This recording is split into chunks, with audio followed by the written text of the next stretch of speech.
Thank you.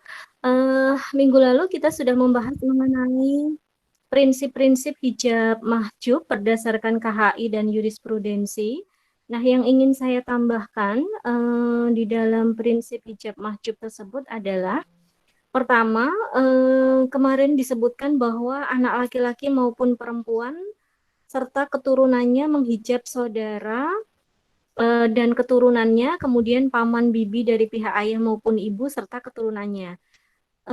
Yang ingin saya tambahkan adalah jadi kata atau kalimat di situ menegaskan anak laki-laki maupun perempuan serta keturunannya ya. Jadi yang keturunannya kemarin belum saya contohkan.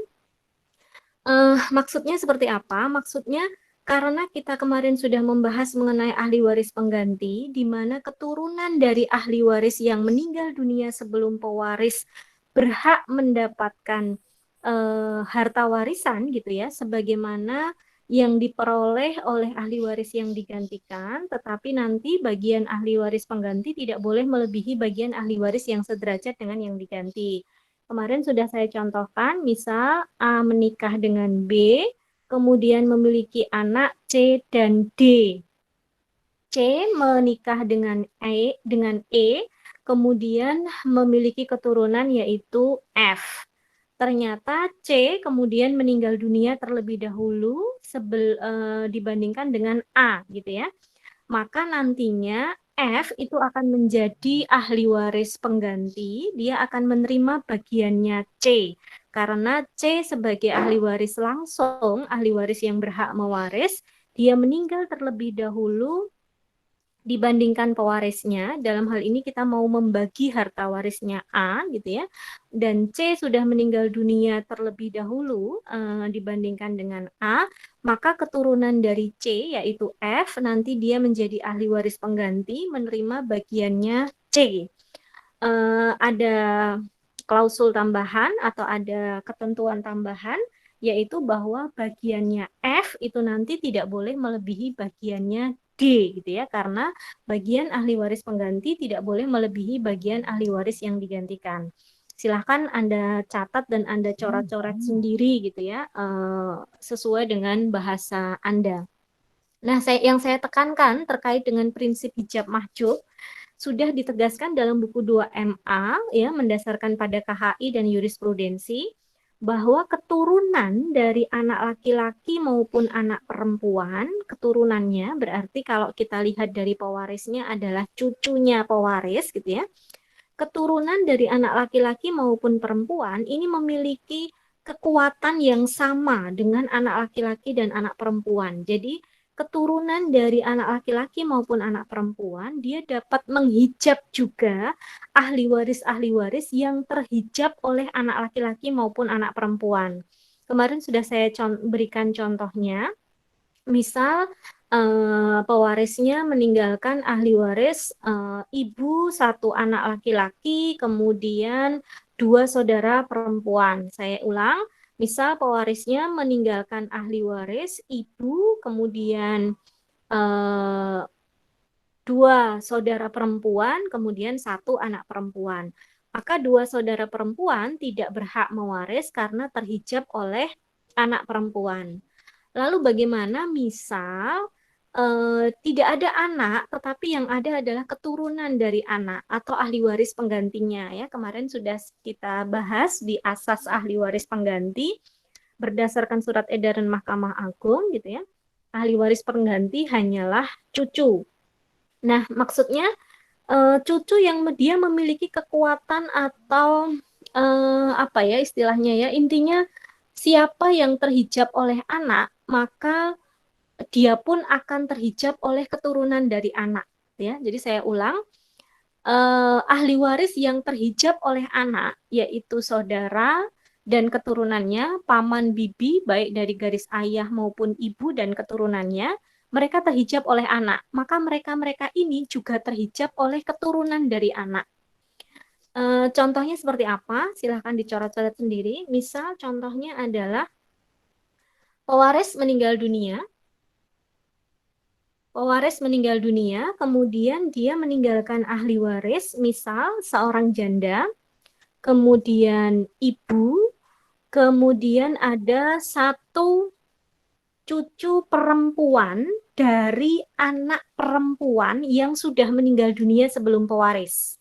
Ya, saya ulang, seorang pewaris meninggal dunia dengan meninggalkan ahli waris adalah janda, ibu, satu cucu perempuan dari anak perempuan yang sudah meninggal dunia sebelum pewaris, kemudian dua saudara laki-laki dan satu saudara perempuan.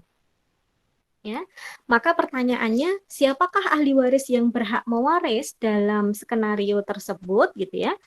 Saudara, karena dia terhijab oleh anak atau ayah.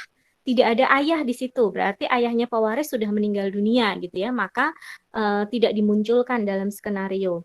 Ketika ayah sudah meninggal dunia, gitu ya, ayahnya tidak ada, oh saudara berhak mewaris, gitu. Pertanyaannya lebih lanjut, apakah ada anak? Oh, anak tidak ada. Yang ada adalah cucu, yaitu keturunan dari anak.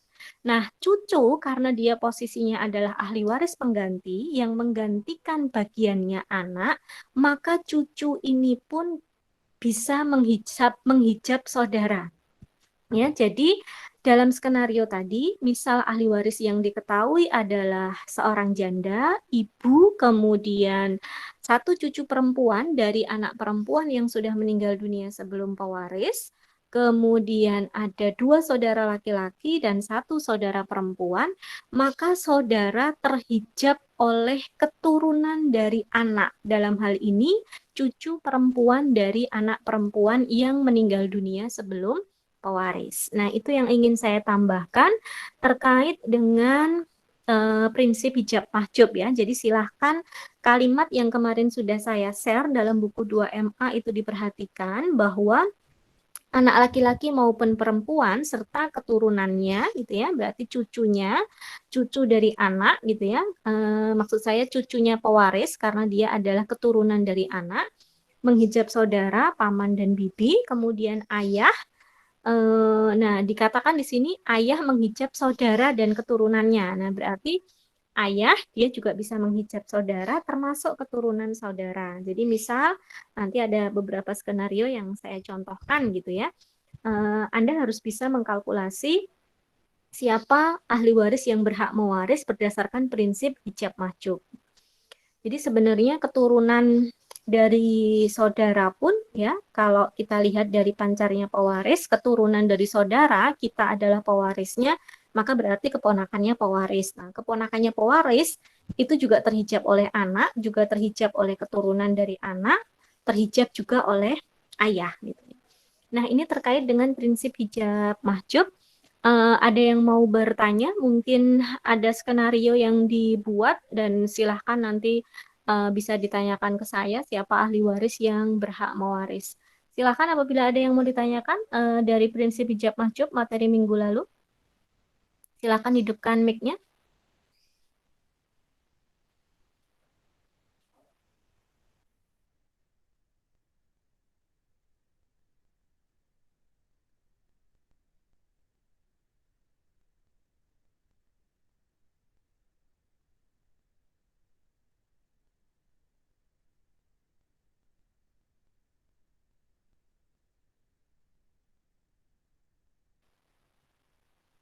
Tidak ada, maka kita lanjut ke materi berikutnya yaitu mengenai bagian-bagian ahli waris berdasarkan KHI dan jurisprudensi ya.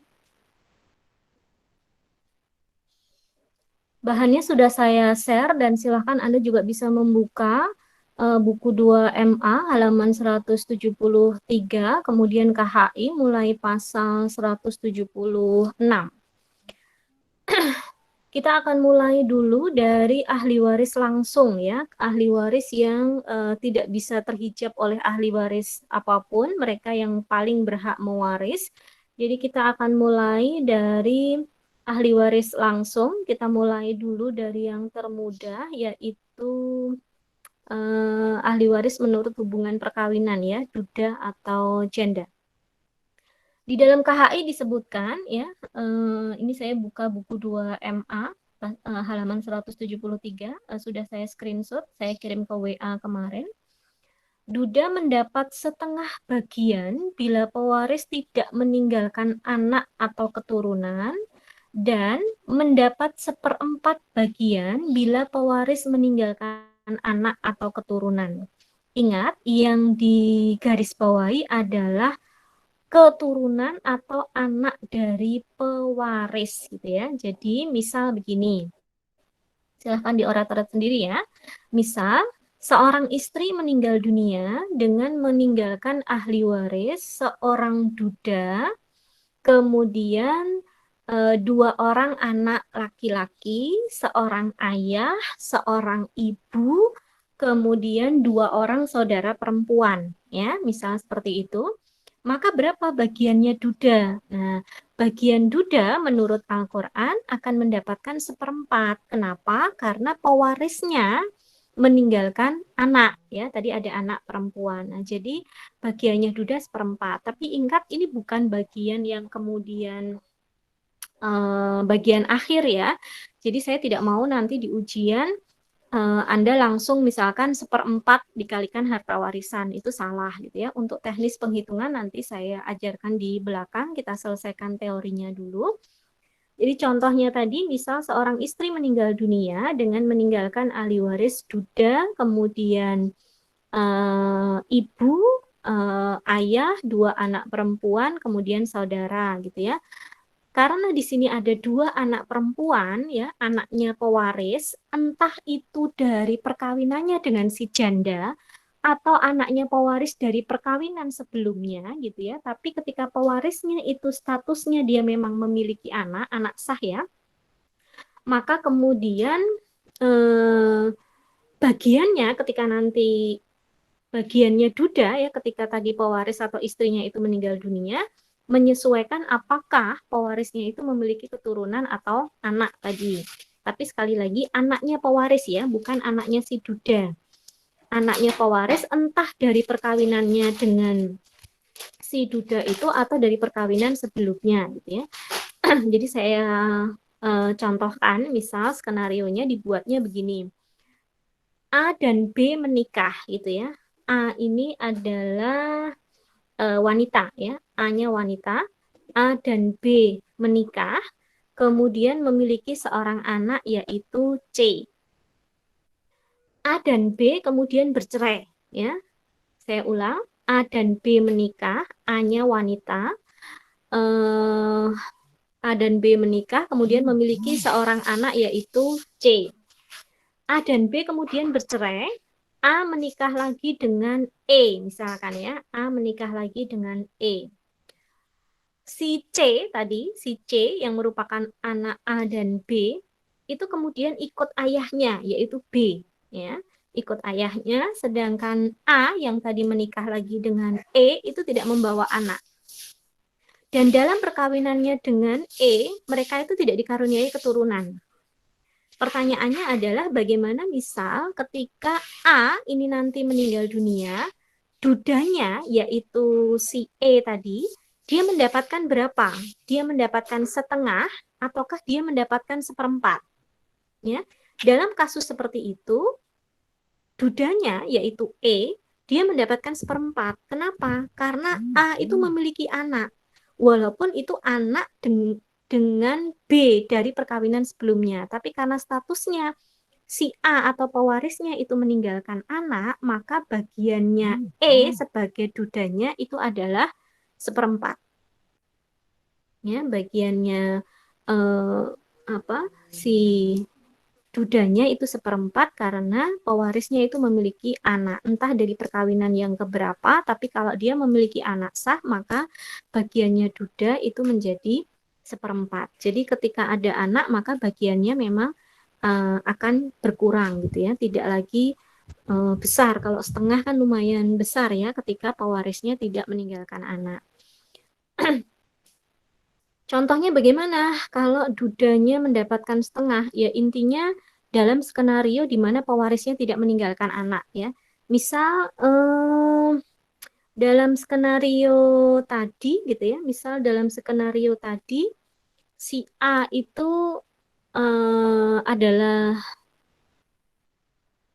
perempuan gitu ya, tapi dia tidak meninggalkan keturunan. Jadi dari perkawinannya dengan eh, suami pertamanya, misalkan si B tadi, mereka tidak punya keturunan, kemudian A menikah lagi dengan E dan juga tidak dikaruniai keturunan, maka E itu nanti akan mendapatkan setengah. Nah, itu untuk penjelasan bagiannya duda. Kemudian untuk penjelasan bagian janda, nah karena ini janda dan duda kan laki-laki perempuan gitu ya. Jadi sebenarnya untuk menghafalkannya karena bagian laki-laki itu dua kalinya bagian perempuan untuk kasus duda, janda, saudara, dan anak, maka Anda bisa cukup menghafalkan salah satu gitu ya. Jadi kalau bagian duda tadi ketika pewarisnya tidak meninggalkan anak itu setengah, ketika pewarisnya meninggalkan anak itu seperempat, maka bagian janda adalah separohnya. Maksudnya separohnya untuk memudahkan menghafal saja ya. Kalau misalkan Anda mau menghafal bagiannya duda. Duda laki-laki, berarti kalau janda itu perempuan, dia mesti lebih dapat sedikit. Jadi kalau duda tadi setengah ketika pewarisnya tidak meninggalkan anak, maka janda itu dapatnya seperempat ketika pewarisnya tidak meninggalkan anak. Sedangkan kalau pewarisnya meninggalkan anak, maka bagiannya janda adalah seperdelapan ya. Ingat anak maupun keturunannya. Jadi untuk yang janda, dia kalau mau dihafalkan intinya adalah separuhnya duda, gitu ya. Tapi sekali lagi Anda harus paham aturan mainnya. Seperempat ketika pewarisnya tidak meninggalkan anak atau keturunan, seperdelapan ketika pewarisnya meninggalkan anak atau keturunan, baik dari perkawinan yang manapun. Kalau pewarisnya itu meninggalkan anak atau keturunan, maka bagian jandanya itu menjadi seperdelapan atau seperempat apabila tidak meninggalkan anak atau keturunan. Nanti kita lihat contoh-contoh di skenario gitu ya. Kemudian untuk bagian janda dan duda, apabila ada pertanyaan silahkan dihidupkan mic-nya.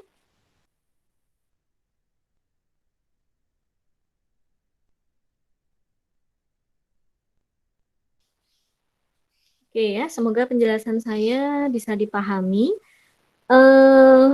Di KHI itu juga ditentukan bagaimana kalau dalam perkawinan poligami. Kalau duda kan tidak mungkin lebih dari satu ya, tapi kalau janda itu dimungkinkan lebih dari satu, yaitu dalam perkawinan poligami. Misal pewarisnya itu memiliki 4 orang istri gitu ya, karena memang pewarisnya berpoligami. Lalu berapa bagiannya janda? Bagiannya janda itu tetap seperempat atau seperdelapan. Maksudnya 4 orang istri tadi dilihat perkawinannya si pewaris dengan 4 orang istri itu apakah kemudian ada keturunan. Kalau misalkan ada keturunan, entah dari perkawinan yang pertama, kedua, atau ketiga, atau keempat gitu ya, maka statusnya dia adalah pewaris yang mempunyai anak atau keturunan. Sehingga bagiannya janda itu seperdelapan. Seperdelapan untuk semua. Jadi seperdelapan itu nanti dibagi 4 karena dia memiliki 4 orang istri. Kok sedikit sekali, Bu? Ya memang demikian gitu ya, tapi nanti masing-masing janda kan mendapatkan setengah dari harta bersama, maaf, mendapatkan bagian dari harta bersama sesuai dengan perkawinannya. Seperti yang dulu pernah kita bahas di harta dalam perkawinan, kalau terjadi perceraian atau kematian, maka harta bersama itu dibagi setengah-setengah kecuali ditentukan lain dalam perjanjian kawin maupun kesepakatan para pihak gitu ya. Nah, kalau untuk perkawinan poligami sudah diatur mengenai pembagian harta bersamanya. Perkawinan pertama setengah-setengah, perkawinan kedua sepertiga-sepertiga, perkawinan keempat eh, perkawinan kedua sepertiga istri pertama, sepertiga istri kedua, sepertiga suami, perkawinan ketiga seperempat istri pertama, seperempat istri kedua, seperempat istri ketiga, seperempat suami gitu ya. Dan begitu seterusnya sampai istri yang keempat. Jadi masing-masing itu akan berbeda jatahnya dari pembagian harta bersama. Tapi untuk jatah warisnya masing-masing janda itu seperti apa? Ya tadi intinya bagian janda dibagi sesuai dengan jumlah janda. Jadi kalau misalkan pewarisnya meninggalkan anak, jandanya itu ada 4, ya berarti bagian seperdelapan sebagai bagian waris untuk janda, kemudian dibagi 4. Kalau jandanya hanya 2 dan pewaris juga meninggalkan anak, maka bagian janda sebagai ahli waris yaitu 1/8 itu tinggal dibagi di antara dua janda. Itu untuk perkawinan poligami. Oke, yang janda sudah selesai, kita lanjut ke yang lebih mudah dulu, yaitu anak, bukan anak. Yang lebih mudah adalah ayah dulu ya. Ayah mendapatkan 1/6 bila pewaris meninggalkan anak atau keturunan. Kemudian ayah mendapat asobah bila pewaris tidak meninggalkan anak atau keturunan. Nah, nanti ada penyebutan ahli waris asobah ya. Di dalam buku 2 MA itu ada penyebutannya kelompok ahli waris dawil furud. Nah, ini sebenarnya mengambil dari fikih munakahatnya fikih faroidnya Imam Syafi'i juga gitu ya. Kalau Imam Syafi'i itu kan membagi ahli waris yang ditentukan bagiannya di dalam Al-Quran dan hadis itu disebut ahli waris dawil furud. Jadi kayak janda, duda yang bagiannya sudah ditentukan di dalam Al-Quran, mereka disebut ahli waris dawil furud. Nah, untuk ayah gitu ya, ayah ini dia bisa masuk ahli waris dawil furud, bisa juga masuk ahli waris asobah. Kenapa demikian? Karena ayah itu mendapat 1/6 bagian bila pewarisnya meninggalkan anak. Jadi di sini sudah ditentukan oleh Al-Quran, ayah itu bila pewarisnya meninggalkan anak bagiannya 1/6. Tapi ayah itu menjadi ahli waris asobah atau mendapat asobah bila pewarisnya tidak meninggalkan anak. Nah, maksudnya mendapat asobah seperti apa? Asobah itu adalah ahli waris yang menerima sisa bagian sesudah diambil bagiannya ahli waris dawil furud. Jadi ketika pewarisnya tidak meninggalkan anak atau keturunan, ayah itu mendapatkan sisa sesudah diambil bagiannya ahli waris dawil furud yang lain. Misal, skenarionya begini. Seorang pewaris meninggal dunia dengan ahli warisnya seorang janda, kemudian ayah, kemudian ada 2 saudara laki-laki, misal kayak gitu. Saudara laki-laki dapat atau tidak? Tidak, karena dia tertutup oleh ayah. Berarti ahli waris yang berhak itu hanyalah janda dan ayah. Janda dapat berapa? Kalau pewarisnya tidak meninggalkan anak, janda kan mendapatnya 1/4. Berarti ayah karena pewarisnya tidak meninggalkan anak menjadi asobah, menerima sisanya. Sisanya berapa? Ketika tadi ketika tadi janda 1/4, ayah sisanya. Berarti ayah mendapatkan 3/4 karena sudah dikurangi bagiannya janda. Itu contohnya yang dimaksud bagian asobah itu seperti apa? Yaitu bagian sisa sesudah diambil bagiannya ahli waris dawil furud. Dalam contoh tadi, ayah hanya mewaris bersama janda. Janda ketika pewarisnya tidak meninggalkan keturunan, bagiannya adalah 1/4, maka ayah dapat sisanya yaitu 3/4. Loh kok banyak ayah, Bu? Ingat, bagiannya janda itu adalah bagian sebagai ahli waris, tapi janda itu masih mendapatkan setengah dari harta bersama apabila memang bukan perkawinan poligami. Jadi kalau dihitung-hitung ya tetap banyakkan janda dibanding ayah. Oke, ini ada sudah 3 ahli waris yang kita kuasai ya, yaitu duda, kemudian janda, dan ayah. Sampai di sini apabila ada pertanyaan, silahkan hidupkan mic-nya.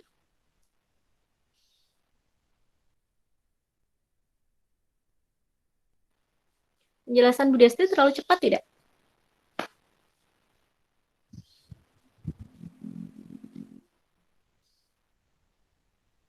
Penjelasan Bu Destri terlalu cepat? Tidak, Bu. Sudah cukup.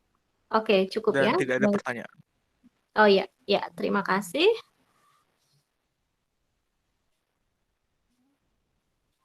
Baik, saya lanjut dulu ke bagian anak perempuan. Ya, kok ibu yang terakhir karena ibu yang paling susah nanti ya. Bagian anak perempuan apabila seorang diri, maksudnya anak perempuannya pewaris itu hanya 1, maka anak perempuan ini dapat setengah. Kalau 2 orang anak perempuan atau lebih, maka mereka bersama-sama dapat 2/3.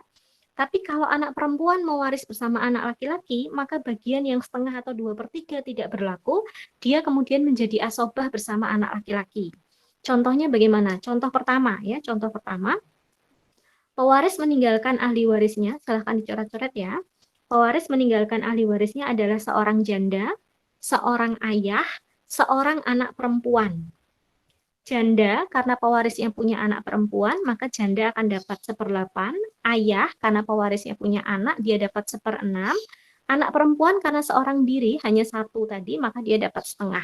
Itu contoh bagian anak perempuan yang setengah.